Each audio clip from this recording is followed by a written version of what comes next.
Mesdames et messieurs, fidèles téléspectateurs de TPT+, bienvenue sur l'émission Ça fait débat.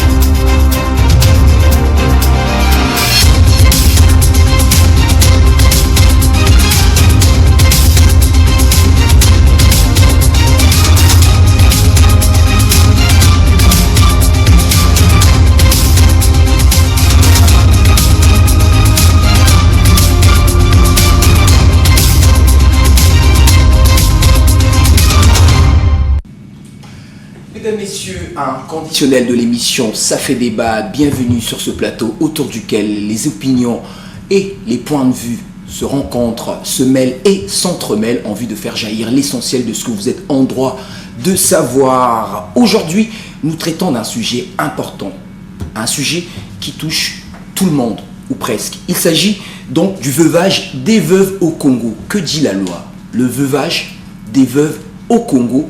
Que dit la loi? Vous n'êtes pas sans savoir que hier, c'était la journée internationale de la veuve. De ce fait, nous avons décidé de traiter ce sujet qui fait mal, mais mal surtout aux femmes.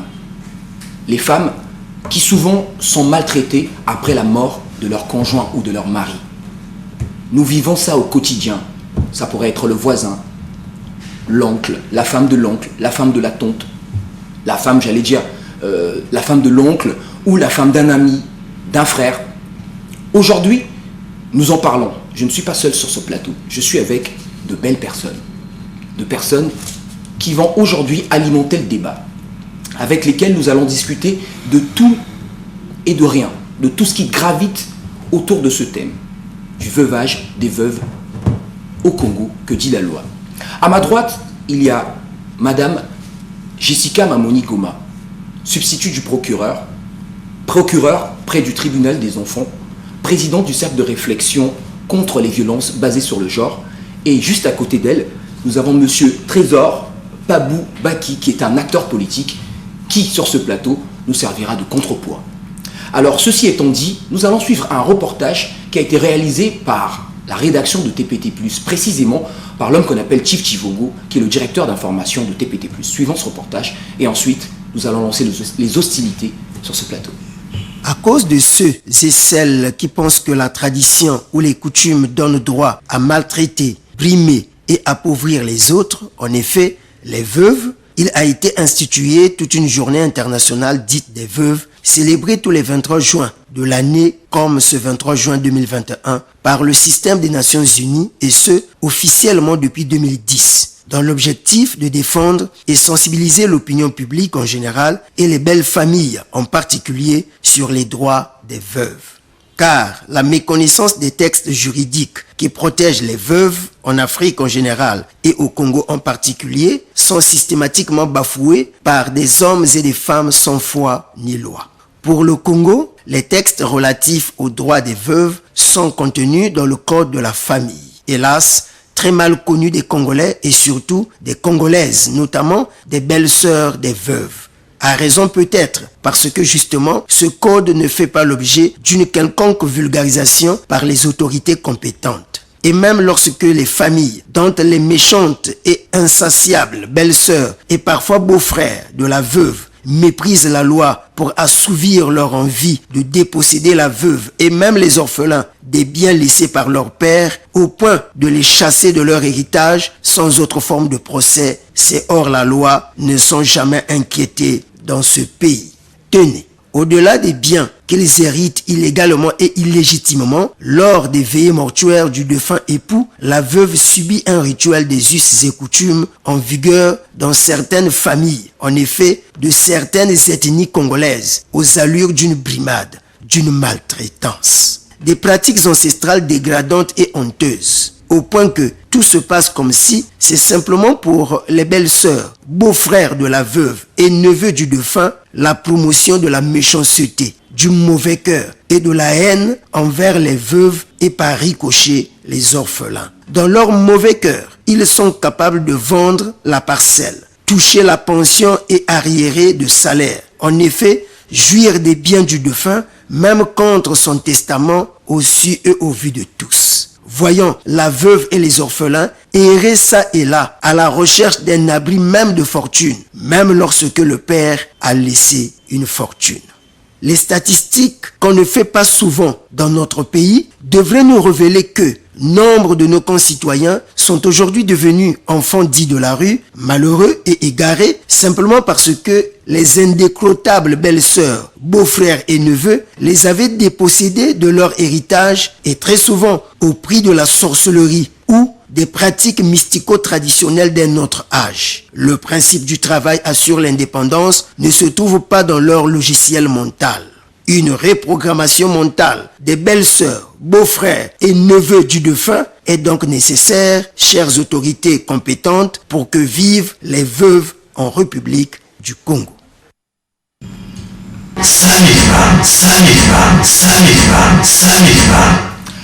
Mesdames, messieurs, vous l'avez compris.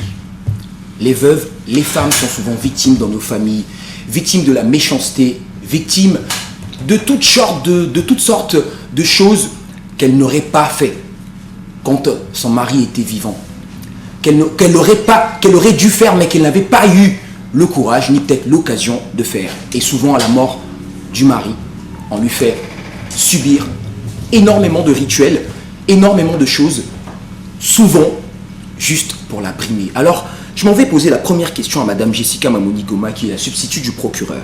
Qu'est-ce qu'on entend par veuve au vu de la loi? C'est une très très belle question, Milano, parce que justement, nous sommes dans un système où on n'a pas bien compris cette notion. Dans le cadre des activités de l'association dont vous avez parlé, nous avons tourné dans Pointe-Noire et on réalise que la première partie du problème commence là. À quel moment on est veuve?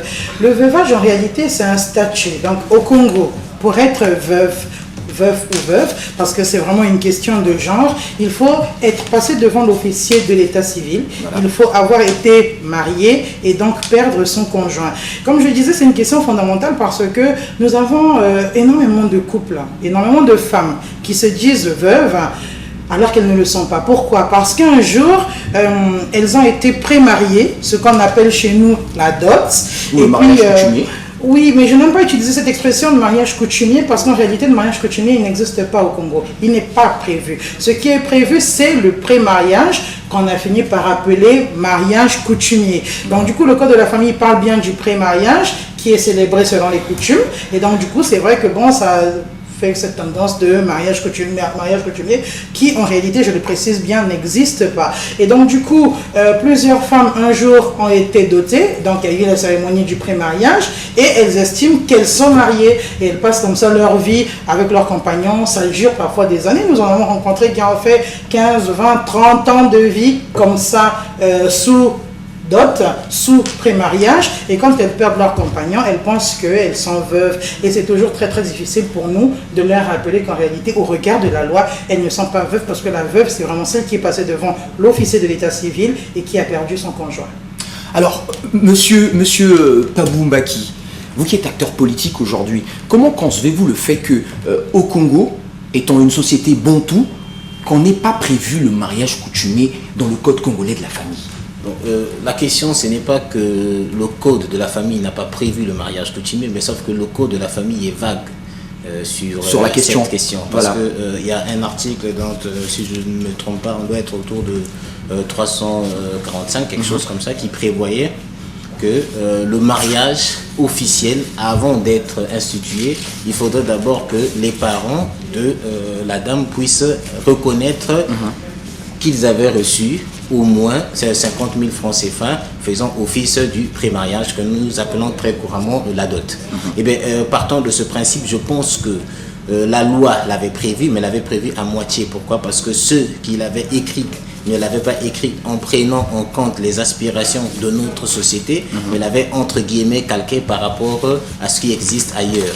Et pour revenir sur la question de qui devrait normalement être veuve ou veuf, eh bien, je pense qu'aujourd'hui, au regard des défaillances de notre loi, force est de constater que nous devons reconnaître aujourd'hui même le concubinage, surtout lorsque les parents l'ont validé, à ce que cela puisse faire fi du veuvage aussi, surtout lorsque la famille a vécu pendant au moins plus de 10 ans. C'est nécessaire pour éviter qu'il y ait vraiment de problèmes dans notre société.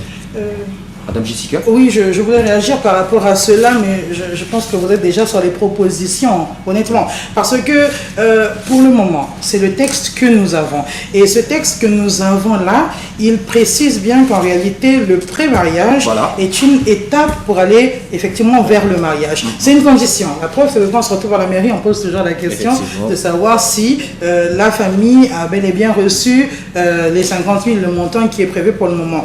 Mais pour le moment, tant que nous avons cette loi, tant que nous avons ce code-là depuis 1984, c'est celui-là qui nous donne les définitions qui sont celles que nous avons. Le pré-mariage, c'est une étape vers le mariage. Ce n'est pas un mariage. Donc, malheureusement, même quand on a fait 20 ans de pré-mariage, on ne peut pas se considérer comme une veuve parce qu'en réalité, selon la loi, on n'est pas marié. Je vous promets que ça me fait moi-même du mal de le dire, hein, parce que je viens toujours là comme celle qui apporte les mauvaises nouvelles, mais en réalité, c'est vraiment ça l'idée. Maintenant, il faut savoir aussi que l'article 126 du Code de la famille précise que le pré-mariage a une date de péremption. Après 5 ans, ça devient un abus. Donc, vous vous rendez compte que 20 ans de vie commune, ça veut dire que depuis 15 ans, en fait, on est dans un abus et c'est juste catastrophique. C'est juste catastrophique. Parce qu'après 5 ans, en réalité, vous voyez la définition qui est donnée du pré-mariage, c'est un contrat entre deux personnes.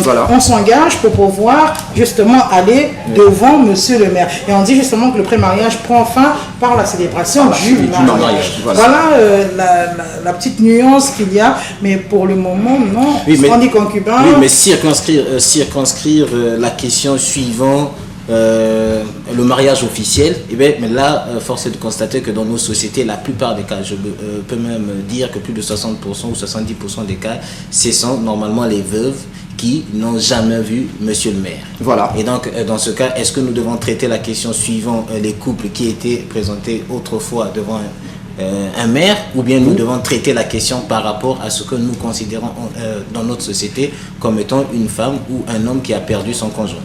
En temps normal, nous devons traiter la question de façon générale. Et les couples qui sont passés devant le maire, et ceux qui ne sont pas passés devant le maire, parce que nous sommes une société bantoue quand même. Je comprends exactement ce que vous dites. Comme je vous dis, j'ai parfois l'impression d'être celle qui apporte les mauvaises nouvelles. Mais regardez ce qui se passe. Nous sommes dans une société organisée, d'accord? Nous avons peut-être fait des choix qui n'étaient pas les meilleurs, mais nous avons fait ces choix-là. Ces choix-là, c'est de dire que le mariage, c'est celui qui est célébré devant l'officier de l'état civil. Voilà ce qui se passe. Donc en réalité, on a beau avoir passé 30 ans de notre vie avec quelqu'un, si nous ne sommes pas unis par les liens sacrés du mariage, en réalité, on n'a aucun statut. Écoutez, je vous prends un exemple tout simple. Aujourd'hui, une femme qui n'est pas mariée a le statut de célibataire. Elle devient une épouse une fois qu'elle est passée devant l'officier d'état civil.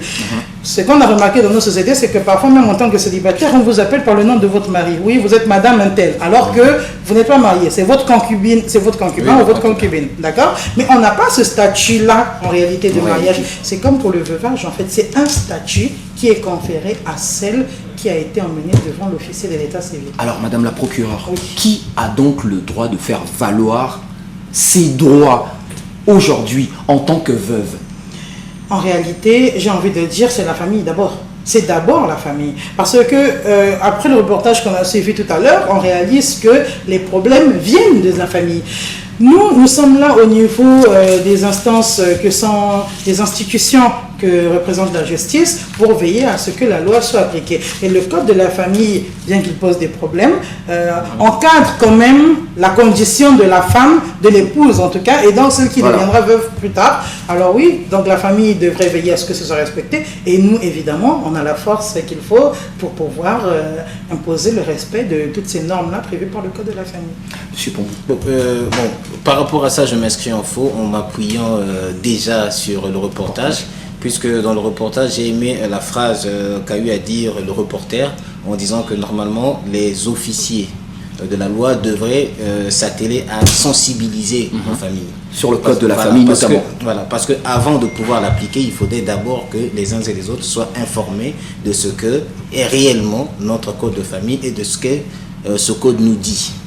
Partant de ce principe, vous convenez avec moi que le premier travail que devrait d'abord faire la justice chez nous, c'était d'abord de sensibiliser les familles sur la question et après derrière amener des moyens qu'il faut pour pouvoir faire respecter la loi. Et là aussi, vous découvrirez qu'il y a des failles, notamment sur le fonctionnement de notre système. Pourquoi? Parce que le pays accuse encore ce que nous disons depuis fort longtemps, l'inefficacité de l'autorité de l'État. L'inefficacité de l'autorité de l'État. Cette inefficacité se ressent aussi dans la conception même du code de la famille. Parce que à la base, tout a été raté, si on peut le dire comme ça, madame. Non, je ne suis pas d'accord avec vous. Je ne peux pas dire que tout a été raté. Vous savez, quand nous avons des textes, surtout des textes anciens, je suis tout à fait d'accord. Vous savez, le droit, c'est une science qui évolue. Et en réalité, quand on évolue, nous devons tenir compte de plusieurs choses. Vous l'avez dit, de nos conceptions, de nos coutumes, de nos cultures. Mais en réalité, nous ne pouvons pas décider de tout perdre, en fait, sur ce qui est dit. Nous allons certainement arriver là, mais si je peux déjà avancer un petit peu, la protection de la veuve est prévue. Par exemple, ce qu'on a vu dans le reportage tout à l'heure, quand on nous dit, oui, bon, ben, il y a des veuves qu'on chasse de chez elles. Je vous cite comme ça l'article 490 qui dit clairement qu'on n'a pas le droit de chasser une veuve. Donc vous voyez que si on dit que ce texte-là, tout entier, il faut le jeter, ben non, je vous dirais non, parce que déjà, il y a... Mais il faudrait tout de même l'amender quand même. Non, oui, bien sûr, il faut l'amender, mais en réalité, on ne va pas arriver à l'étape de... Non, parce que tout à l'heure, vous avez dit tout a été raté. Non, tout n'a pas été raté. Parce que je vous cite, oui. je cite, hein, le code congolais de la famille ne définit pas la veuve, mais se contente de la qualifier conjoint vivant. Conjoint survivant. Voilà, non, conjoint survivant. Voilà. Mais c'est pour ça que je vous dis, si on revient à la notion de conjoint tel qu'il est prévu dans le code de la famille, l'article 122 nous parle bel et bien du mariage en fait.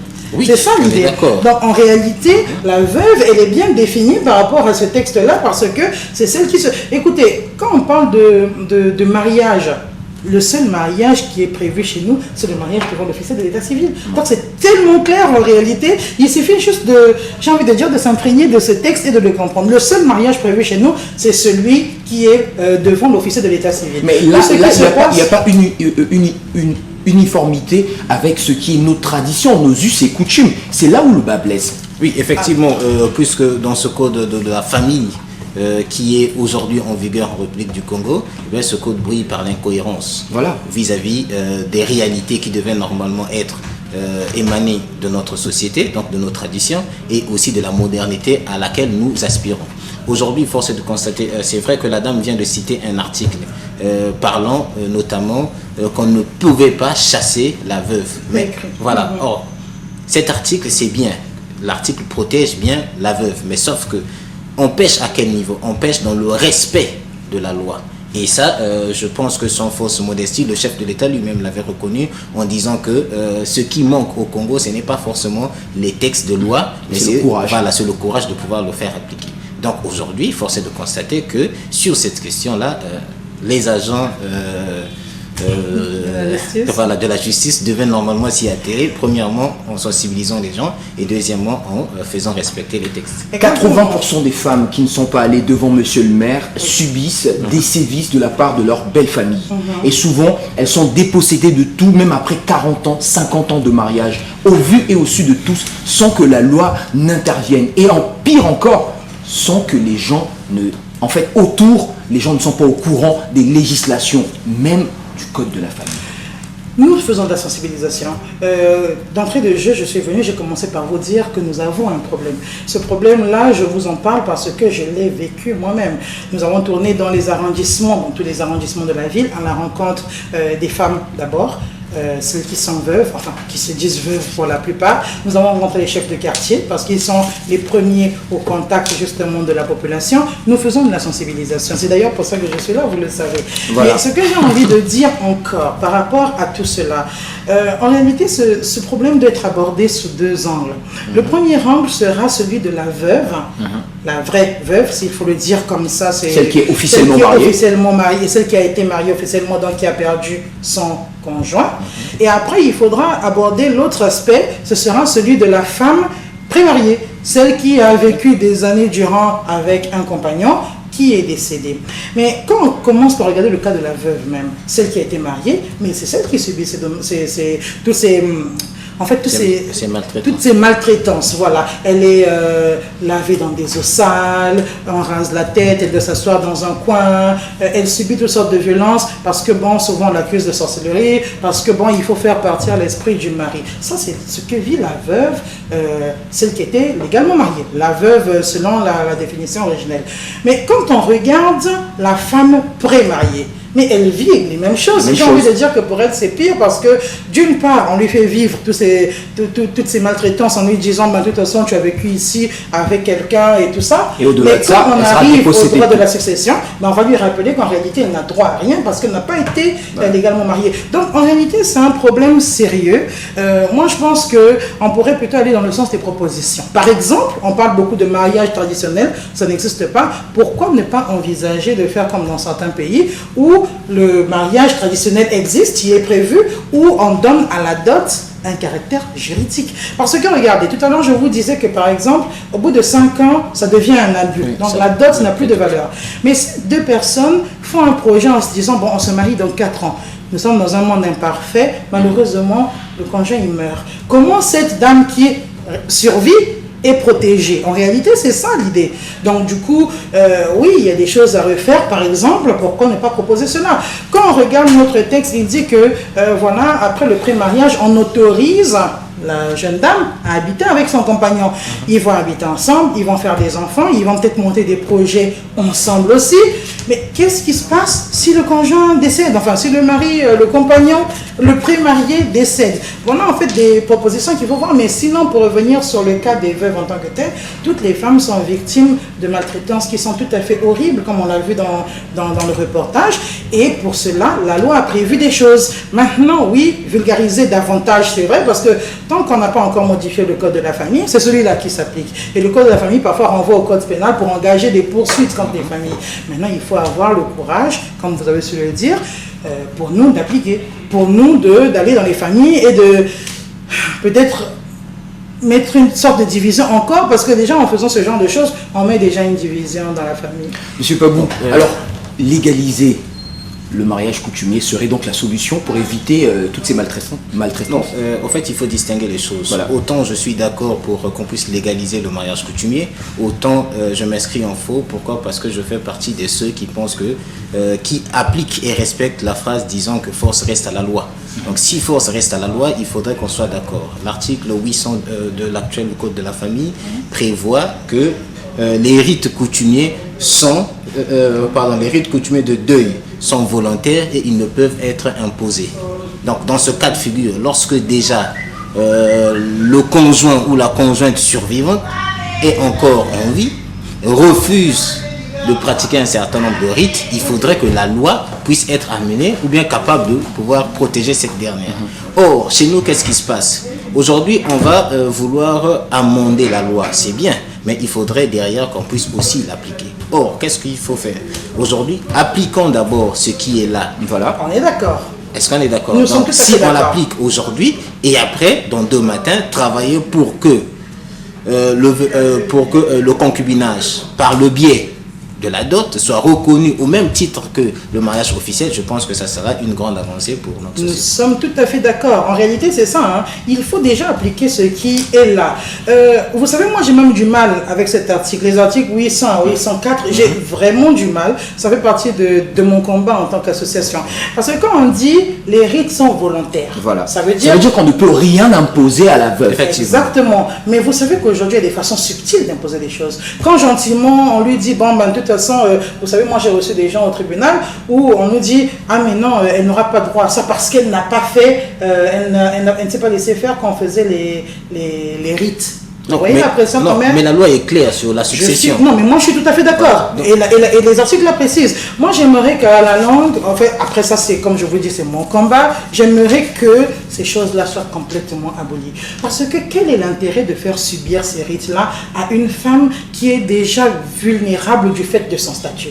Elle perd la personne qu'elle aime, la personne avec qui elle a vécu toute sa vie, mais pourquoi encore lui imposer des rites qui en réalité n'ont, j'ai envie de dire, qui n'ont pas de sens? Parce que vous savez, moi dans le cadre... Les traditionalistes ne seront pas d'accord avec vous. Mais est-ce que... Non, mais encore qu'il faudrait... Moi, je suis allé vers certains traditionalistes. Hein. Je suis allé vers eux pour demander d'où ça venait. D'où vient-il qu'une veuve doit se faire raser le le corps par sa belle-sœur. Il faut m'expliquer. Honnêtement, j'espère que quand on ouvrira le micro, certains nous diront d'où ça vient, qu'est-ce que ça apporte réellement, quelle est la valeur ajoutée de cette pratique-là, par exemple. Mais il y a des femmes qui l'ont refusé et qui vivent bien aujourd'hui. Vous voyez ce que je veux dire? Monsieur Pabou, vous voulez réagir en direct? Oui, non, en fait, ma réaction va dans le sens où, aujourd'hui, si la conjointe survivante refuse le rite, eh bien, il faudrait que la loi puisse être amenée à la protéger. Absolument. Jusqu'au dernier jour, notamment sur le droit de la succession.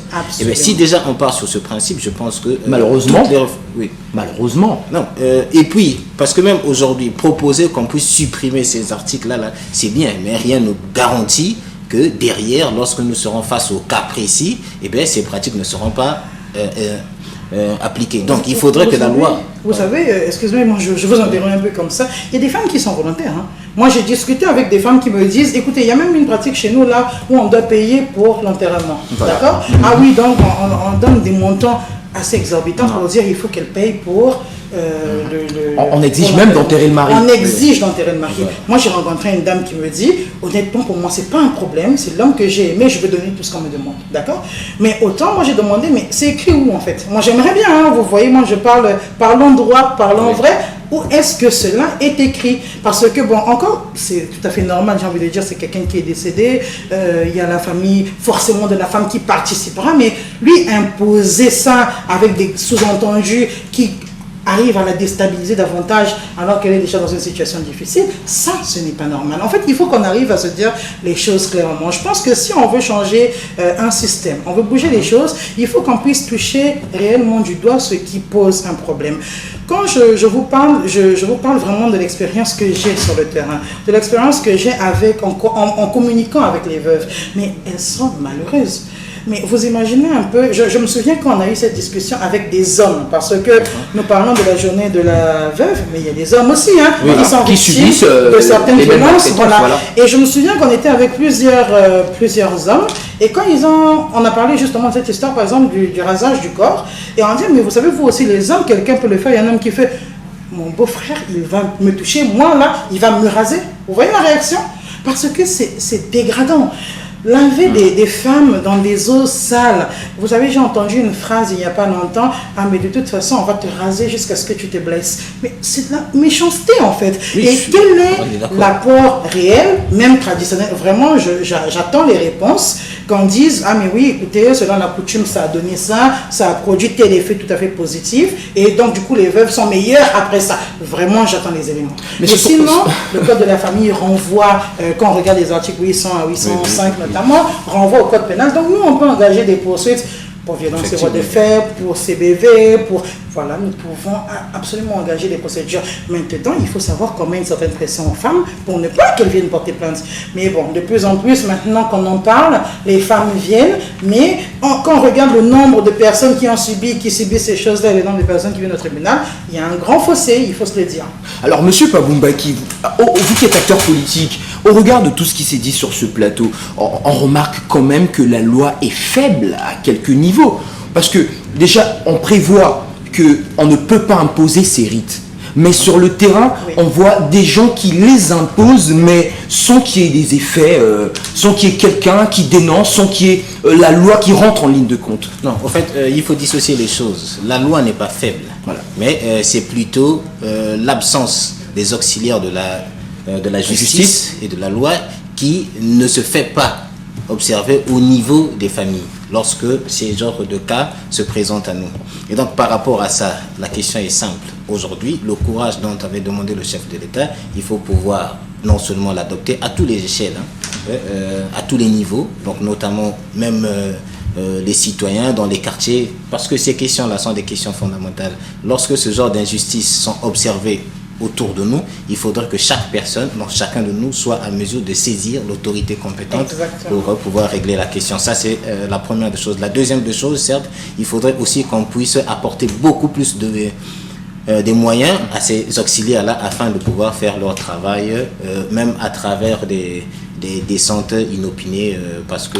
Certains de ces rites, je pourrais le qualifier de mystico-traditionnels. Ça veut dire qu'on ne pourrait pas démontrer la véracité ou même les résultats de façon palpable aux yeux de la loi. Alors que faire Madame Jessica Mamouni pour pouvoir prouver au monde que ces rites-là n'ont en fait aucun effet sur l'être humain? Mais je vais revenir sur cette expression, le courage en réalité. Il faut du courage, mais il en faut pour tout le monde. J'ai envie de commencer par la veuve. Je vous promets qu'en allant sur le terrain, dans les 6 arrondissements, même au-delà, parce que je vais dans mon zone rurale, il y a des femmes qui ont osé dire non à ces pratiques-là.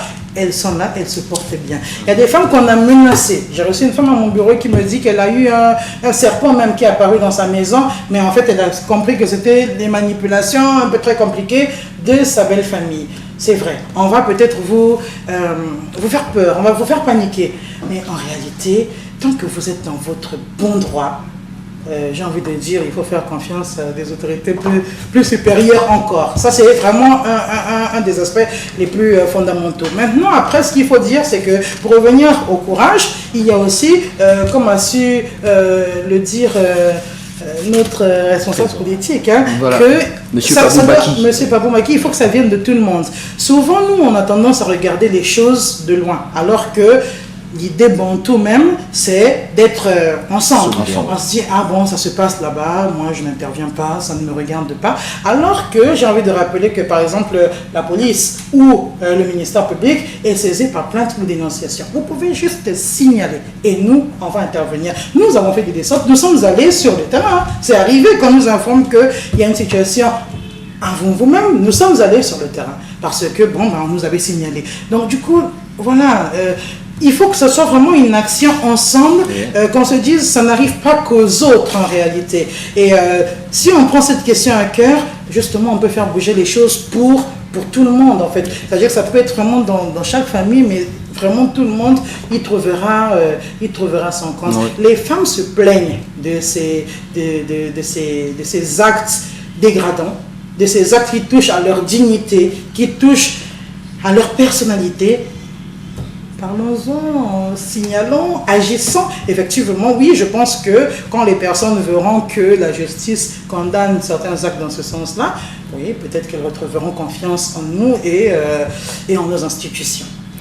Alors, mesdames, messieurs, voici arrivé le moment que vous attendez tous, le moment où nous ouvrons le téléphone pour des éventuelles questions, pour que le débat soit alimenté, pour qu'on ne tourne pas autour du pot, mais que l'on touche des points essentiels. Et les points essentiels, on a commencé à les toucher, mais vous, de là où vous êtes, vous pourriez peut-être avoir perçu quelque chose que nous, sur ce plateau, n'avons pas pu percevoir. Alors voici le moment que vous attendez tous, le moment où on ouvre le téléphone. Vous pouvez nous appeler aux numéros qui sont affichés, pardon. La langue refuse de m'obéir aujourd'hui, hein. Ça doit être la présence des deux invités qui en tout cas ont du répondant. Mais bon, on va y arriver tout au long de cette émission.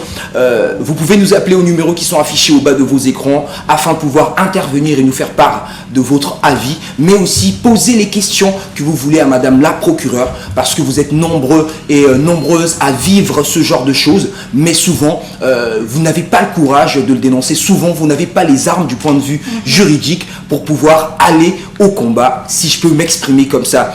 Alors j'attends vos appels, tous ceux qui nous appellent à chaque fois que nous tenons ce plateau. Alors Madame Jessica Mamouni Goma, oui. J'allais dire Madame la procureure, lorsqu'une personne décède, ses biens sont transmis à d'autres, donc ses héritiers ou ses successibles, soit en vertu de la loi, soit en vertu de son testament, le testament que le défunt a laissé. La référence au Congo, c'est le code de la famille. Ici, chez nous, expliquez-nous comment ça se passe. La succession, qu'est-ce que ça veut dire aujourd'hui? Dès que je décède, si je n'ai pas laissé un testament, qu'est-ce qui se passe? Alors, on va dire que la loi est claire. Je suis un peu embêtée parce que je peux emmener mon texte. Je crois que ça aurait été plus efficace de lire les articles du Code de la famille, mais je vais essayer de faire une explication un petit peu simple de ce qui se passe quand une personne décède. Il y a ce qu'on appelle la masse salariale. Donc, c'est l'ensemble de toutes les choses que le défunt a laissées. Il y a des héritiers. Et justement, j'ai envie d'insister sur cette notion d'héritier parce qu'à Pointe-Nord, souvent on entend « Ah mais oui, mais c'est lui là qui a été désigné héritier de notre famille. Souvent, celui qu'on appelle héritier comme ça, c'est celui qui va devenir l'administrateur des biens.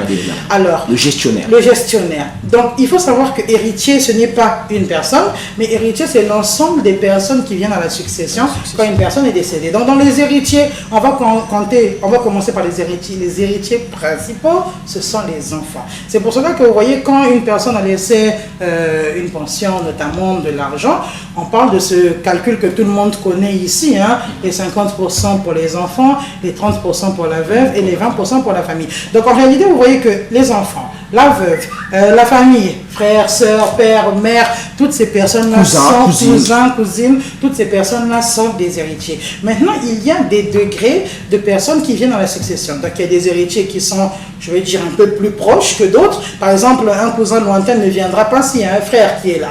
Donc vous voyez, ça c'est vraiment un calcul qui se fait après devant le notaire. Ce sont des calculs qui sont prévus par la loi et qui sont, j'ai envie de dire, le plus simple du monde. Une personne qui a laissé des choses, bon, s'il n'a pas d'enfant, à ce moment-là, on voit le degré des cousins qui sont présents et tout ça. Donc oui, il y a le partage de ces biens quand une personne décède. Et si une personne a des enfants, la priorité revient aux enfants.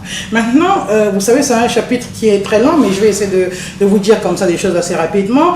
Il y a aussi le fait que quand une personne décède, s'il a été marié sous le régime de la communauté des biens, le partage là est différent, en fait, que s'il est marié sous le régime de la séparation. Par exemple, sur le régime de la communauté, je vais expliquer rapidement, parce que sur le régime de la séparation, il y a ce calcul encore qui vient par rapport au degré. Hein. Et je reviendrai donc sur le cas de la femme qu'on met très souvent à côté, parce qu'on dit qu'elle bénéficie plutôt de l'usufruit au lieu d'être une héritière classique, s'il faut dire ça comme ça. C'est-à-dire que s'il a laissé une affaire, elle va récupérer les bénéfices de cette affaire-là au lieu d'être une héritière classique, voilà, héritière de l'affaire exactement. Alors, par exemple, j'ai envie d'insister sur le mariage bien commun, parce que c'est souvent là qu'il y a le problème et c'est très très intéressant. Vous voyez, j'ai deux téléphones là. Si ça c'est la masse successorale. Quand on est marié sous le régime de la communauté des biens, on commence par diviser la masse successorale en deux. D'accord? Donc il y a cette partie-là qui reviendra forcément à la veuve. Et puis dans cette partie qui reste là, en réalité, madame aura encore ces 30%, normalement, voilà, par rapport au calcul précédent. Par rapport au calcul précédent. Maintenant, après, bon, c'est peut-être un peu plus compliqué quand c'est la séparation des biens, parce que là, il y a vraiment des choses qui sont mises au nom de madame. Enfin, voilà, ça dépend. Après, si on parle du testament, le testament, ce sont les volontés hein, de la personne qui est décédée. Du défunt. Oui. Là encore, il faut peut-être le dire clairement, si vous pensez à un testament, l'idéal c'est vraiment de se rapprocher d'un notaire. Vraiment. Parce que, vous savez, il y a ce qu'on appelle chez nous le testament mystique. Ça n'a rien à voir, oui, ce n'est pas très méchant en réalité, mais le testament mystique, c'est souvent les volontés de quelqu'un qui l'écrit calmement chez lui dans sa chambre parce qu'ils se sent sa chambre ou dans son salon, hein, peu importe, mais il sent peut-être que ces derniers jours s'approchent, ou bien il veut préparer des choses sans en parler, juste pour rire entre parenthèses. Certains hommes disent que si on montre le testament à madame, elle va me tuer pour vite bénéficier, mais bon, c'est vraiment pour... c'est une blague... Voilà, mais ce qui se passe souvent, le testament mystique, c'est ça, c'est-à-dire que c'est quelqu'un qui écrit ses volontés calmement, et souvent après le décès, quand on va ouvrir même sa chambre là, on tombe sur une volonté comme ça. Ce testament-là pose souvent problème, parce que les familles, les belles familles, ont tendance à dire « Ah, bon, c'est sûr que madame avait déjà fait le coup. » C'est sûr que ça a été tripoté. Exactement, elle a peut-être profité de l'état de faiblesse de notre parent pour pouvoir lui faire des choses. Alors que si quelqu'un écrit ses volontés et part directement devant un notaire pour dire « Ça, ce sont mes volontés, bon, je suis en bonne santé, mais bon, on ne sait jamais ce qui peut arriver, donc je vous donne déjà mes volontés. » C'est vrai que certains parents boudent un petit peu, mais le fait que ce soit déjà enregistré par un notaire, c'est quand même un peu moins compliqué et du coup, bon, ben, on fait l'effort d'appliquer. Voilà un petit peu, sauf si vous avez des questions bien précises, mais je vous promets que la succession, c'est vaste. Monsieur Pabou, il arrive que malgré le testament, des gens, les membres de la famille, refusent quand même d'octroyer à qui de droit les biens ou alors les affaires du défunt. Oui, mais en fait, cela est d'autant plus logique parce que ce que je le dis depuis le début de cette émission, c'est que ceux qui sont censés faire appliquer Les lois sont Encore une fois. Voilà, donc du coup, c'est la loi de la jungle qui prime. Donc la personne qui sera entre guillemets le plus bavard, qui crie le plus, qui est le plus fort, qui va faire primer ce qu'on appelle sa volonté au détriment de ceux qui devaient normalement être les héritiers principaux. Et donc face à ça, voilà, donc ce que nous pouvons dire par rapport à ça, c'est uniquement qu'on puisse donner beaucoup plus de moyens aux personnes et aux agents censés pouvoir faire respecter ces lois-là, afin de pouvoir éradiquer ce fléau. Alors, que se passe-t-il pour les enfants issus d'un mariage non officiel? Quelle est leur part dans tout ça? Les enfants, c'est la même chose. Voilà, c'est ça. Les enfants sont, comme on l'a dit, les héritiers principaux, qu'ils soient légitimes ou non. Même les enfants qui ont été faits ailleurs, ils ont tous les mêmes droits. Les enfants viennent à l'héritage obligatoirement. J'ai envie de dire ça, ça ne se discute pas. Mais je voulais revenir sur un point de la tradition que j'ai entendu justement en allant notamment en zone rurale, qui pose un sérieux problème. Vous avez entendu que chez nous, il y a certains neveux qui viennent à la succession en priorité, voilà, même par rapport aux enfants légitimes. Moi, j'ai posé la question. Encore une fois, je veux les réponses. Hein. On est là, j'espère que peut-être quelqu'un en appelant va nous donner encore d'autres éléments. En tout cas, on attend vos appels aux numéros qui sont affichés au bas de vos écrans. Si vous avez des questions ou donc des suggestions, des propositions d'amendement de notre code de la famille, vous pouvez le faire aux numéros qui sont juste affichés au bas de vos écrans. Comme d'habitude dans cette émission, ça fait débat où les idées et les opinions se confrontent, se mêlent et s'entremêlent, envie de faire jaillir l'essentiel de ce que vous êtes en droit de savoir. Du coup, ce que j'ai entendu, c'est qu'on me dit l'enfant de ma sœur, c'est forcément mon neveu. Voilà ce que j'ai entendu. Hein. L'enfant de ma sœur, c'est obligatoirement mon neveu parce qu'il est sorti de ma sœur. Mais mon enfant, il peut ou ne pas être le mien parce que voilà, on met en doute la paternité. C'est catastrophique. Honnêtement, quand j'ai entendu ça, j'étais un peu déçue. Mais après, on me dit, oui, mais bon, vous savez, dans les familles, enfin dans les traditions, c'est comme ça.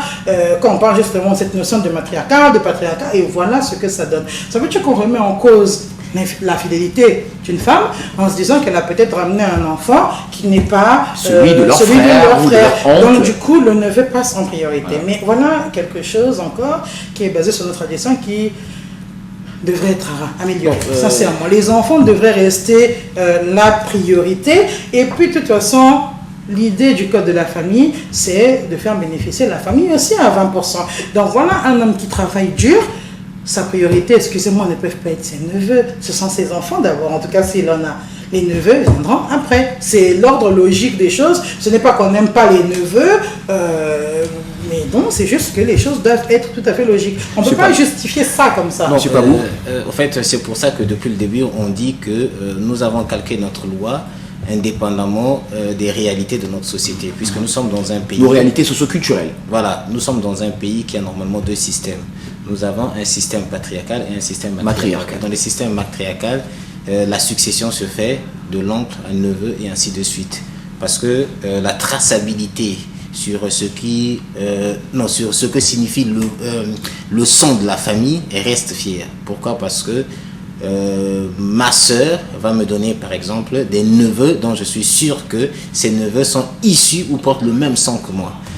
On ne met pas en cause l'infidélité de la femme, mais sauf que c'est ça la logique. Et cette loi s'appliquait, du vivant de la personne et non simplement s'applique après son décès. Non, pourquoi? Je suis pas d'accord. Il y a des royaumes dans notre...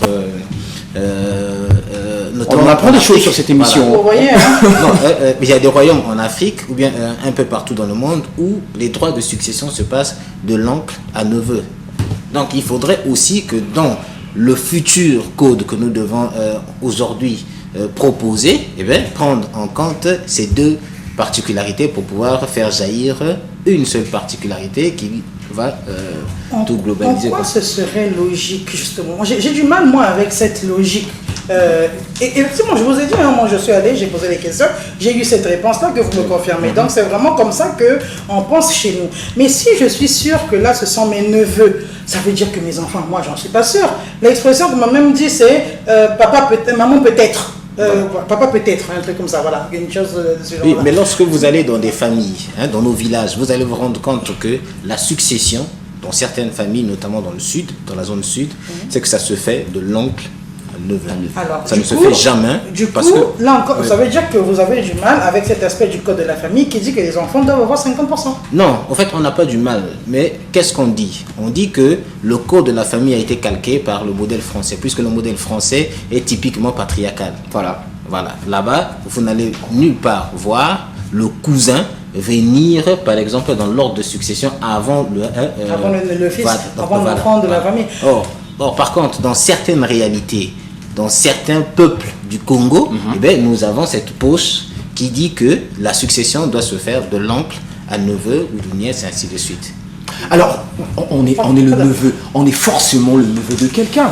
Comment on peut remettre en cause la paternité de quelqu'un? Mais vous savez, c'est catastrophique. Cette histoire est catastrophique parce qu'elle emmène des problèmes.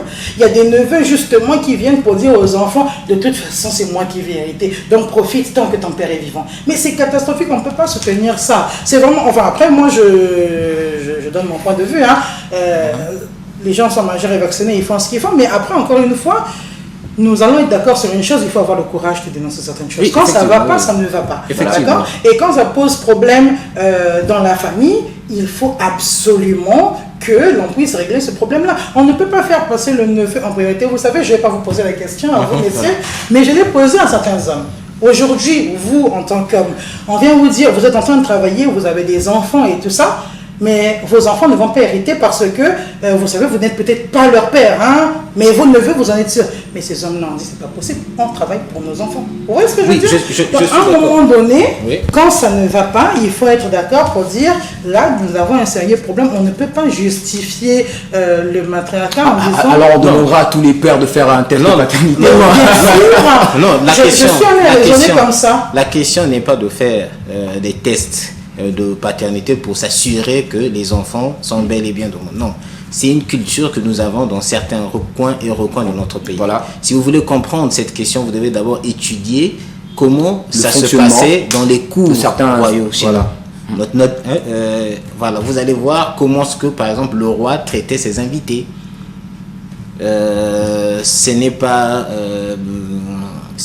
un secret, mais si vous lisez l'histoire du Congo, vous allez remarquer que certains rois, lorsqu'ils recevaient leurs hôtes, et parfois leur donnaient leurs femmes pour passer la nuit. Ça, ce sont des Leur choses qui propre existaient. femme. Mais là encore... Non, encore pardon, une ça, fois- ce sont des réalités qui ont existé dans notre pays. Encore une Et fois, les il fallait gens, savoir s'il y avait le consentement. et les gens qui ont élaboré. Non, la question de la question du consentement viendra après. Là, on parle d'abord de qui doit réellement être héritier. Oui, Donc, d'accord. moi, je vous donne l'esprit qui prévoyait. Donc puisque le roi pouvait prêter sa femme Oui. à ses hôtes, Et non, vous avez un enfant avec voilà, celui-ci, certains- ce dernier. Voilà. Mais Et donc, c'est les gens qui ont écrit cette loi, qui ont pris cette loi, eh bien, ont tout simplement voulu, bien évidemment, Ils sont allés sur la base de cette logique-là. Mais c'est catastrophique, nous sommes d'accord, hein? Nous sommes quand même d'accord que Non, c'est catastrophique. c'est catastrophique par rapport à la modernité que nous avons aujourd'hui, mais il y a 100 ans, c'était des pratiques courantes. Donc, Alors parlons du consentement. Est-ce que les femmes étaient consentantes Très bonne question. à chaque fois? non, je ne pense pas. Mais voilà, Je ne c'est pense ça. pas. Parce que ça, il faut pouvoir discuter avec ces femmes-là pour être sûr. Donc cela revient de à leur dire consentement. que dans nos us et coutumes, dans nos traditions, la femme a toujours été chosifiée. Mais absolument, c'est ça mon combat. C'est que je me rends compte que les violences faites aux femmes et aux enfants, en réalité, elles viennent de très loin. Elles viennent de cette considération-là qu'on avait, de se dire, bon, mais la femme, on peut la donner. C'est comme ça. Elle n'est pas forcément consentante, mais bon, comme elle est soumise et qu'elle a un chef, mais le chef a dit, je fais comme ça. Vous voyez, on va revenir même sur ce que nous avons vu dans le reportage. Quand on voit les belles-sœurs là qui maltraitent les veuves, j'ai souvent posé des questions, vous savez, quand je suis au contact des populations. Est-ce que si un chef de famille, un homme, un chef de famille, parce que chez nous, le chef de famille, de toute façon, le code de la famille dit que c'est vous les chefs, messieurs, mais en plus, dans nos familles, souvent, il y a un oncle, il y a un tonton là, c'est Voilà. lui le chef, tout le monde l'écoute. Si ce chef-là dit, dans ma famille, on ne fait pas du mal à une veuve, est-ce que les belles-sœurs le feront? Je suis sûre que Non, non. Madame Jessica, c'est sur ces mots que je vais prendre cet appel. Allez-y. Allô, bonjour monsieur. Oui, bonjour, président. Comment vous appelez-vous et de quel quartier vous nous appelez? Bonjour d'abord. Bonjour. Ça, c'est le numéro de la direction TPT ou comment? Oh là là, vous êtes en direct sur l'émission Ça fait débat. Ah bon, excusez-moi, moi je suis tombé sur une... D'accord. En tout cas, on va tout faire aujourd'hui pour pouvoir... Vous pouvez appeler par ce numéro donc, pour pouvoir participer à ce débat. Il s'agit d'un débat très important parce que nous vivons ces choses au quotidien. Il s'agit ici de connaître ce qui est juridiquement autorisé à une veuve ou pas. En tout cas, vous avez plein de questions à poser à Madame Jessica Mamoni-Goma, qui est substitut du procureur, mais aussi à notre invité, Monsieur Trésor Pabumbaki, qui est sur ce plateau. Ils répondront à votre question parce qu'il s'agit d'ailleurs d'un débat. Nous débattons de certaines questions. Il a soulevé des questions traditionnelles qui mériteraient des réponses de la part des chefs du quartier, des traditionalistes. Je sais qu'il y a Point Noir, il y en a beaucoup, des traditionalistes, des gens qui connaissent bien l'histoire du Congo, des différentes ethnies de notre pays. Et puis, je pense aussi qu'il y a beaucoup de veuves qui ont sans doute subi des maltraitances, des actes qui ne sont pas dignes d'êtres humains, des actes inhumains même, on dirait. Mais vous pouvez aussi réagir dans cette émission. Ça m'étonne quand même que vous ne réagissez pas. En tout cas, faites preuve de fidélité à cette émission et réagissez. Faites parler les invités sur ce plateau. Ils sont tout à vous. Je vous les laisse en tout cas. Posez les questions. Prenez ma place en appelant à ces numéros qui sont juste affichés au bas de vos écrans. Alors, on va revenir sur la chosification de la femme dans nos traditions bantou, qui est peut-être la résultante de tout ce que l'on vit aujourd'hui. Exactement. Voilà, en dehors du fait que notre code de la famille soit calqué sur le modèle français, mais il y a aussi des choses, on va dire quoi, des coutumes et des traditions qui résultent d'un passé lointain. C'est ça, hein. J'étais en train de parler justement de la considération qu'on donne à la femme. Je vous ai pris des exemples de ces neveux qui viennent pour dire « profite tant que ton père est vivant parce que de toute façon c'est moi qui viens à l'héritage ». C'est une façon de dire, bon, bah, cette femme, justement, comme on doute, hein, c'est peut-être pas les enfants de mon oncle, donc c'est moi qui viens à l'héritage. Je vais continuer sur la considération qu'on donne à la femme. Regardez chez nous, oui, les belles-sœurs, vraiment, c'est elle qui est en train de finir l'argent de notre frère. Mais très souvent, cette femme travaille. Elle va au boulot, elle a un salaire, elle apporte quelque chose. Le code de la famille prévoit justement la participation en charge pour le couple. On oublie que même si elle ne travaille pas, le fait qu'elle se lève pour faire le petit déjeuner à son mari, qu'elle s'occupe de ses repas toute la journée, qu'elle s'occupe de son linge, qu'elle s'occupe des enfants, tout ça c'est sa participation aussi. Mais on l'oublie, on dit ah non, c'est elle qui est en train de finir l'argent de notre frère. Ce que j'ai entendu encore sur le terrain, c'est ah mais bon voilà, il y a des femmes, vous savez, elles sont pas gentilles avec la belle famille. Quand on arrive, elles font la tête, elles ne nous servent pas à manger. Voilà. Chez nous, c'est pas comme ça. Voilà, ce sont des choses que nous entendons effectivement. Et souvent, je dis aux personnes, mais enfin, pourquoi vous ne faites pas ces remarques tant que son mari est là? Pourquoi vous attendez qu'elle soit dans cet état de vulnérabilité pour pouvoir lui faire subir des choses? Alors que, peut-être que si elle est comme ça, c'est que son mari a laissé faire, hein, franchement, entre nous. Mais bon, peut-être qu'il a laissé faire. En tout cas, mais il faut lui reprocher ça à lui, au lieu d'attendre qu'il soit décédé pour pouvoir faire subir ça. Monsieur Baki veut pour la balle au monde. Je pense que la remarque est bien faite, oui. C'est vrai que lorsque cela arrive, très souvent, c'est le mari parfois qui laisse faire. Mais aussi, il faut aussi essayer de voir le côté, aujourd'hui, par rapport à la précarité de nos familles. Les familles sont en train de vivre en serrant la ceinture. Et donc, ce qui se passait dans nos villages où il y a 50 ans, où lorsque chez vous, votre femme pouvait préparer et que les voisins pouvaient venir manger comme il fallait, eh bien, aujourd'hui, chaque famille est en train de serrer la ceinture. Donc, je pense que c'est une décision collégiale. Je ne le confirme pas, mais je pense que dans certaines familles, eh bien, lorsque la femme le fait, soit c'est avec le laisser-aller du mari, soit sa bénédiction. Et non, c'est vraiment ça le souci. Et du coup, cette considération fait que la femme est victime de violence. Alors, je ne sais pas, mais quand même, mais par contre, sa femme a, oui, mais... quand vous avez cité justement ces articles, à partir de l'article 800, l'article 800 dit bien que la femme n'est pas un bien.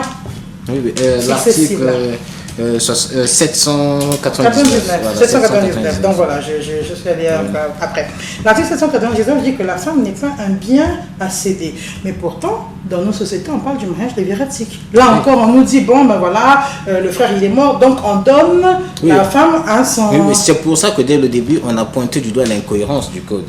Parce que dans l'article 798, Cet article précise bien l'égalité entre l'homme et la femme. Absolument, oui. Voilà, mais par contre, dans la réalité, on ne le voit pas. Donc, il faudrait qu'on puisse faire fi de la phrase. Choses. Alors, là encore, voilà. On revient sur cette notion de consentement. Vous savez, en échangeant avec mon chef de procureur de la République, il nous a raconté une histoire d'un ami proche à lui. Mais cet ami avait donc sa belle-sœur qui lui avait déjà dit moi, en cas de souci, je serai ta femme. Deux adultes majeurs et vaccinés. C'est leur problème. Vraiment, ça, j'ai envie de dire, on ne se prononce même pas. Mais quand elle n'a pas donné son consentement, parce que vraiment la question devient intéressante à ce niveau-là. Si elle n'a pas donné son consentement, nous, on engage des poursuites. Non, mais ce que j'aurais bien voulu savoir, oui. est-ce que cette tradition est appliquée dans cette famille? Oui. Ou alors c'était tout simplement de la drague? Ah non, c'était bien appliqué. C'est pour ça elle disait déjà, non, mais de toute façon, moi, c'est chez toi que je viens. Après, voilà, c'est ton frère, il passe de l'autre côté. Voilà. Et aujourd'hui encore, il y a des familles où ça se fait. Il y a des familles où il faut... Bon, maintenant, après, dans certaines familles, en tout cas, le cas dont j'ai été saisi dernièrement, cette femme a dû payer une amende pour ne pas qu'on lui impose quelqu'un. Parce que c'est catastrophique. Souvent, on vous impose un neveu que vous avez élevé, qui était dans votre maison, qui vous voyait avec votre mari. Tant qu'il n'y a pas de consentement, c'est vraiment ça l'idée, de se dire, tant qu'elle n'a pas donné son consentement, ça devient une violence, ça devient une maltraitance. Et je sais que les hommes sont victimes de ça aussi, avec le souverain, dans l'autre sens. Alors, s'il y a des propositions à faire, quelles seraient les propositions aujourd'hui pour pouvoir faire avancer les choses, mais de façon concrète? Oui, de façon concrète, il faut faire évoluer le code. De façon concrète, il faut prendre les avis de toutes les sensibilités civiles de notre pays. Notamment, il y a les femmes, il y a des veuves, il y a des associations et tout. Et par rapport à nos réalités, il faudrait que l'on puisse tirer le meilleur de chaque sensibilité pour nous faire émerger un bon code qui va cimenter l'égalité, premièrement entre l'homme et la femme, mais aussi donner beaucoup plus de clarté dans ce qu'on appelle le droit à la succession et sur la question du veuvage. Madame Jessica Mamoni-Gouma, vous êtes dans un combat noble, celui de la lutte contre les violences basées sur le genre. Concrètement sur le terrain, que faites-vous pour pouvoir aujourd'hui mettre fin à toutes ces violences, parmi lesquelles on parle de ces maltraitances vis-à-vis des veuves? Beaucoup de sensibilisation. Énormément de sensibilisation. Je prends vraiment de mon temps pour organiser ce genre de choses, pour pouvoir échanger avec les personnes. La sensibilisation, elle concerne toute personne, mais vraiment toutes les couches, comme M. Trésor vient de le dire. Donc, nous parlons, comme je vous ai dit dernièrement, nous avons parlé avec les femmes, nous avons parlé avec les chefs de quartier, parce qu'on sait le rôle du chef de quartier chez nous, en tout cas dans notre ville notamment, mais aussi avec nos collègues au niveau de la magistrature, avec d'autres personnes. Donc peut-être que vous nous inviterez chez vous, M. Trésor. Voilà, donc du coup, et avec les médias, pareil, nous faisons ce genre de sensibilisation, donc qui essaie de toucher toutes les couches pour que chacun ait une information. Une proposition comme celle que vient de faire M. Trésor est tout à fait fondamentale, mais sera encore plus efficace si les populations ont ces textes vulgarisés. Donc vraiment, nous, on est en train de nous battre pour que l'information aille le plus loin possible. Vous voyez, là, je vous parle de la zone rurale. Nous allons très très loin pour que les personnes entendent. Nous avons justement entrepris quelque chose, c'est de nous intéresser aux traditions.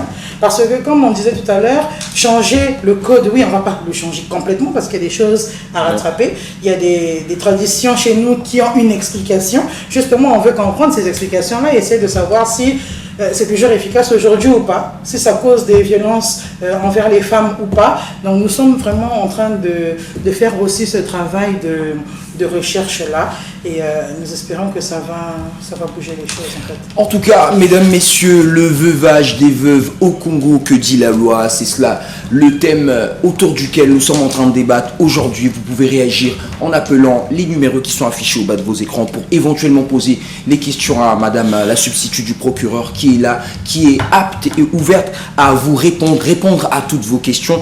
Mais il s'agira aussi aujourd'hui de pouvoir dire au monde qu'il y a des traditions qu'il faudra quand même mettre de côté. Absolument. Des traditions qui semblent nuire à l'être humain, nuire aux êtres humains que nous sommes. C'est vrai que je ne veux pas prendre position, mais je pense que, Madame Jessica, vous serez d'accord avec moi qu'aujourd'hui, il y a des traditions qui font mal. Absolument. Elles font mal. Elles font mal tant physiquement que psychologiquement. Nous sommes allés à Inda. Je vais vous citer Inda. Et nous avons rencontré une dame qui nous a dit, elle a perdu son compagnon, aujourd'hui ça fait 12 ans. Mais elle dit, je n'ai plus envie de refaire ma vie. depuis 12 ans, parce qu'elle est traumatisée par tout ce qu'elle a vécu. Et tout le monde est impressionné parce que c'est une femme qui est super dynamique, voilà. Mais elle dit, je ne veux plus. Nous sommes allés ici, à Tchétché. Nous avons entendu une femme qui dit, mais ma fille, je veille au grain, je regarde tous les hommes qui s'approchent d'elle, parce que ce que moi j'ai vécu, je ne veux pas qu'elle vive. C'est catastrophique. Et comme on dit, à un moment donné, si des choses constituent des violences, il faut les abandonner, sincèrement. Et les femmes nous ont fait le retour, surtout pour ce qui concerne les rites liés au veuvage. Vous avez suivi, à l'occasion de la journée de la veuve hier, Madame la ministre de la Promotion de la Femme a fait un discours qui était touchant, mais qui nous a fait un effet, nous qui sommes dans la lutte, là, parce qu'elle a touché à toutes les violences que subissent ces femmes-là. Et à un moment donné, vous savez, ce qui était bien avec ce thème-là que Madame la ministre a dit, elle a dit, il faut que la femme se lève. Mais la femme va se lever, elle a besoin que nous l'aidions aussi, parce qu'elle est vulnérable, après tout. Elle subit, elle encaisse, mais pour qu'elle se lève, c'est bien que nous soyons là pour la soutenir. Nous, en tant qu'association, nous, en tant qu'institution, nous, en tant que personne, tout simplement. C'est pour cela que, vraiment, cette histoire de tradition, nous nous rendons compte que le problème chez nous, c'est vraiment ça. Oui, je me souviens, j'ai échangé avec quelqu'un qui me dit, ce sont les traditions, c'est comme ça. J'ai voulu chercher, pourquoi comme ça? Comment ça se justifie à l'époque? Ah non, ce sont les traditions, c'est comme ça. Un problème que je vais peut-être soulever aussi, qui peut-être pose problème, c'est la mauvaise interprétation des textes bibliques. Parce que, comme dans la Bible, on a parlé du lévira, on s'est dit, bon, ben, c'est biblique, hein, c'est comme ça. Vous voyez cette question qu'on pose à Jésus pour dire une femme qui n'avait pas eu d'enfant et peut l'épouser chacun des 7 frères et tout ça. Peut-être qu'on interprète mal en se disant, bon, quand vous êtes dans une famille, surtout, et ça, bon, on a entendu que c'est surtout si le monsieur n'avait peut-être pas d'enfant pour la succession. Mais aujourd'hui, on impose cela à certaines femmes au nom de la tradition. On a un souci en fait. Si nos traditions posent problème pour ce qui est des violences envers les femmes, envers les veuves, il faut qu'on se pose la question si c'est vraiment nécessaire de les garder. La question en fait, elle est vraiment là. C'est pas renoncer à toutes nos traditions pour dire nous renonçons, mais c'est juste de se dire est-ce que ça c'est encore nécessaire aujourd'hui. Il faut que je rappelle aussi que depuis 1984, nous avons le Code de la famille. Et le Code de la famille est censé avoir balayer tout ce qui était coutume, hein, parce que le droit coutumier... Encadré, pas balayer, mais encadré. En tout cas, la coutume n'est plus... On ne peut plus citer le droit coutumier comme étant une source chez nous. Oui. Ça n'existe plus. Le droit coutumier, depuis 1984, on ne peut plus dire je me base sur le droit. Depuis l'avènement du Code de la famille, on ne peut plus dire je me base sur le droit. Voilà. Maintenant, certaines choses sont restées encadrées, comme vous avez su le dire. Donc, du coup, on ne peut pas se référer à la coutume, au droit coutumier, comme étant une source de droit. Donc, une fois que les personnes auront compris qu'aujourd'hui, c'est cette loi-là qui s'applique, donc on arrête le reste. Comme vous avez dit, maintenant, c'est à nous de faire appliquer. Hein. Alors, monsieur Trésor Paboumbaki, est-ce que vous, en tant qu'acteur politique, faire évoluer les mentalités, ça vous parle ? Surtout du point de vue traditionnel, concernant les veuves par exemple.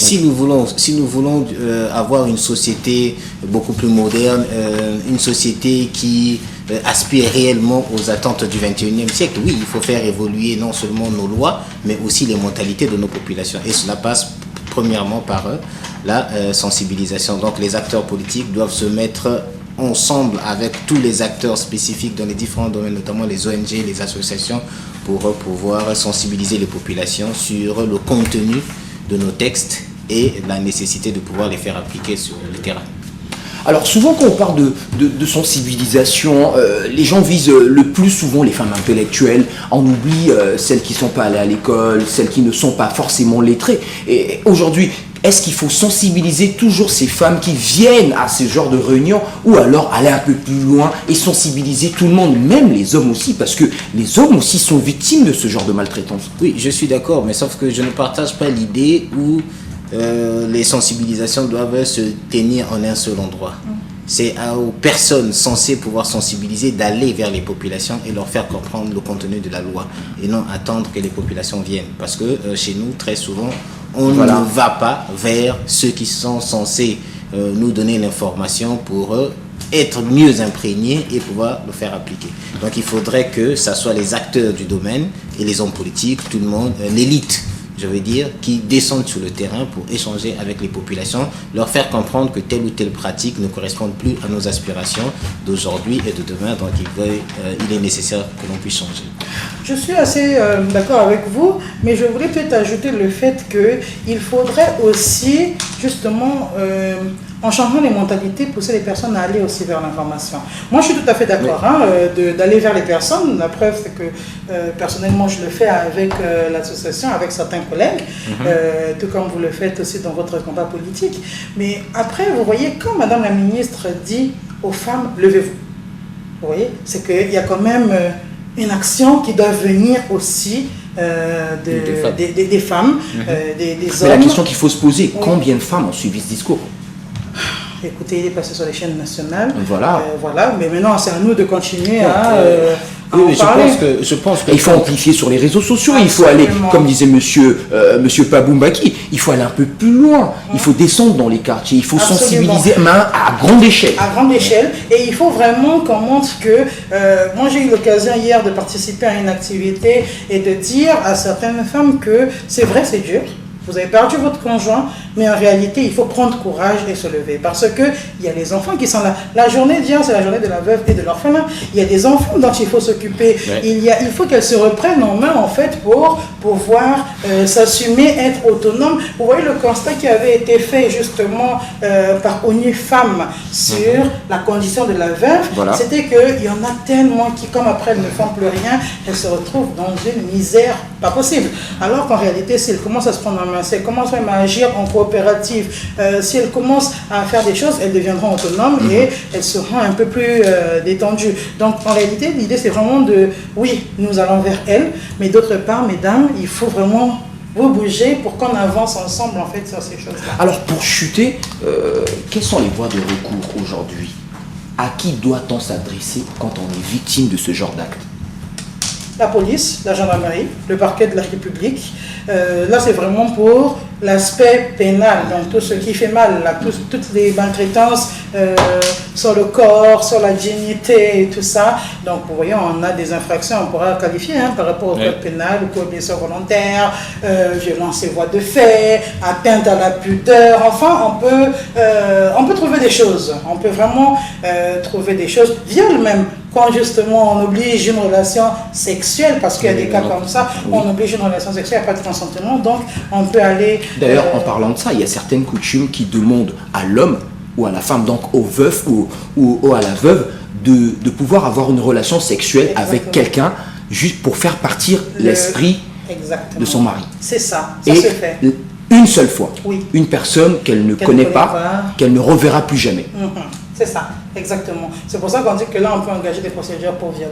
C'est tout à fait possible. Donc, du coup, il y a cet aspect pénal-là. Même avec le consentement de la femme? Mais ce n'est pas un consentement. Vous voyez, la notion de consentement est intéressante. Parce que le consentement doit être libre, il doit être clair, il doit être donné avec toutes ses capacités. Mais profiter d'une personne qui est vulnérable et de lui dire, bon, ben, de toute façon, tu vas faire ça parce que la coutume dit ça, on n'écoute même pas forcément ce que vous avez à dire. Là, c'est catastrophique. Ce n'est pas un consentement qui a été donné clairement et les personnes qui obligent un peu les procès pour complicité.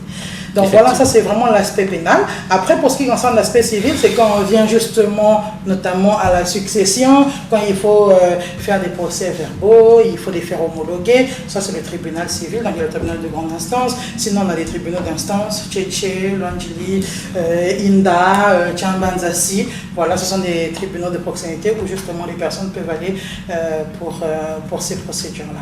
Alors, monsieur Trésor, qu'est-ce qu'on peut retenir in fine par rapport à ce thème? Qu'est-ce que vous, en tant qu'acteur politique, quel est le message que vous pourriez adresser à tous les acteurs politiques dans ce combat-là, de faire évoluer les mentalités, de demander, de pousser les femmes à se lever et à commencer à dénoncer ce genre d'actes?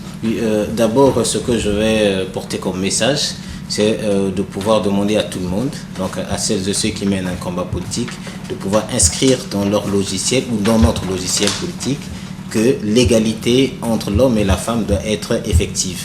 Et partant de ce principe, tout ce que nous devons ériger comme proposition de loi, comme projet de loi, doit être basé sur cette égalité. Pourquoi? Parce qu'aujourd'hui, si nous voulons avancer, la femme est un pilier important et sur lequel notre société pourrait bien évidemment s'appuyer pour se développer.